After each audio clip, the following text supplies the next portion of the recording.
ગુજરાતમાં આ વખતે ઉનાળો તો બાયપાસ થઈ ગયો હોય તેવું લાગે છે. હજુ તો ખેડૂતો માવઠામાંથી બહાર આવ્યા નથી ત્યાં ફરી વાવાઝોડા અને વીજળીના કડાકા ભડાકા સાથે ધોધમાર વરસાદની આગાહી કરવામાં આવી છે.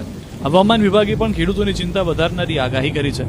હવામાન વિભાગની આગાહી મુજબ આગામી 7 દિવસ સુધી ધોધમારથી છૂટાછવાયા મધ્યમ વરસાદ પડશે.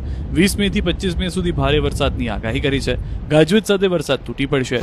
ત્યારે ક્યાં ક્યાં વરસાદ પડશે તેના પર નજર કરીએ તો 20મીએ ગીર સોમનાથ, અમરેલી, ભાવનગર, ભરૂચ, વડોદરા, પંચમહાલ, મહીસાગર, દાહોદ, છોટાઉદેપુર, નર્મદા, સુરત, તાપી, ડાંગ, નવસારી, વલસાડ, દમણ, દાદરા નગર હવેલીમાં વરસાદ થશે.